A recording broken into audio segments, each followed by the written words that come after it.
everybody. Hope everyone had a lovely Thanksgiving. Welcome back to another episode of TLG Live. I'm one of your hosts, Jon Nieh, one of the partners at Trowbridge Law Group. And today I'm here to talk about 3 things that you might not know about crowdfunding. So let's get into it.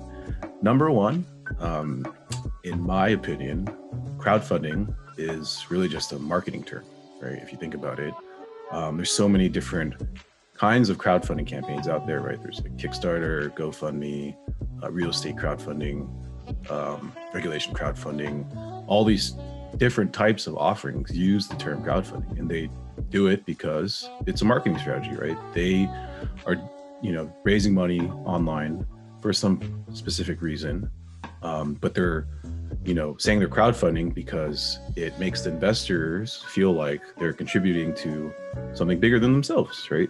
So, for example, I read an article yesterday that the cast of Lord of the Rings, they're trying to buy J.R.R. Tolkien's house, right? His house that I guess he used to live in, and turn it into some sort of historical, monument or whatever, museum for him.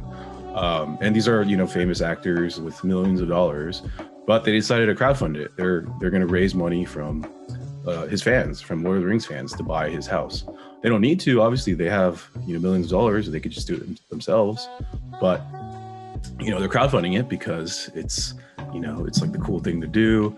It makes the fans feel like they're part of it, and they don't have to raise the money themselves. They just go out and raise it from diehard fans who are more than willing to contribute to a crowdfunding campaign for Tolkien. Another example, right? You look at real estate crowdfunding sites out there. They're raising money online to fund some sort of real estate project. I mean, is it really crowdfunding? Usually when you're doing a real estate crowdfunding offering, there's some limitations, right? Because of the specific exemption that you're raising money under. You're not raising money from everybody out there typically. So that's not really crowdfunding though, is it? But they still call it crowdfunding because, it's a marketing term. It helps them sell their investments to the public or the people online. Which brings me to my next point. Number 2, crowdfunding, has actually been around for a pretty long time. We probably first heard about the term when Kickstarter and Indiegogo, those were big new things. I think like probably the early 20 aughts, is it like 2000, 2010, sometime around there, right? That's when Kickstarter came out. And this was the new thing, right? Crowdfunding, raising money online. But if you think about it, I mean, what is crowdfunding? It's just raising money from a group of people. And what does that sound like?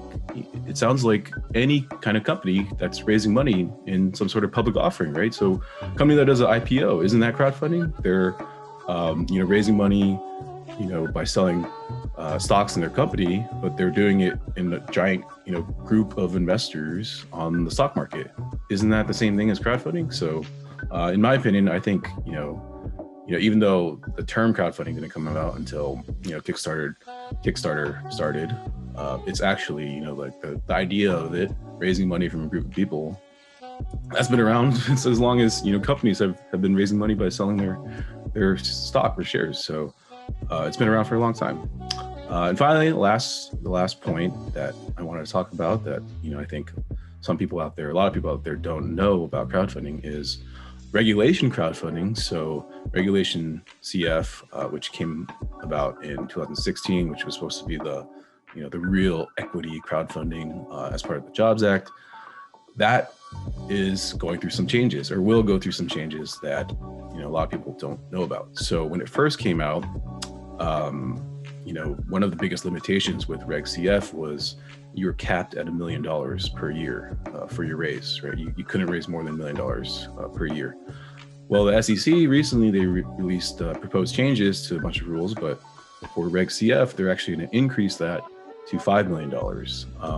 The final rules came out, so it is definitely going to increase. We just don't know when exactly the effective date is. It's probably going to be sometime early next year, that's a huge deal because, again, one of the criticism is, companies couldn't raise enough money.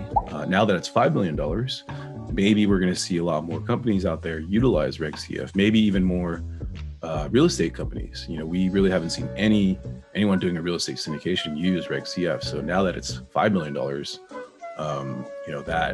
that could attract more real estate syndicators to Reg CF. So we're pretty excited about that. But yeah, those are the three things that I think a lot of people out there don't really know about crowdfunding. Today is Thursday, so that means another episode of TLG Talks is premiering today at noon Pacific time. Today, Gene is interviewing Whitney Ward. Whitney was actually one of our attendees, one of our students at our first rookie syndication training camp, I think a couple months ago. So that's going to be a really great interview, right? She hasn't syndicated before. She's looking to do her first syndication. So she's obviously going to have a lot of great info for people out there that are thinking about, getting into syndication for the first time. So definitely check that out. We are having another rookie training camp next week, next Tuesday and Thursday. So you could still sign up.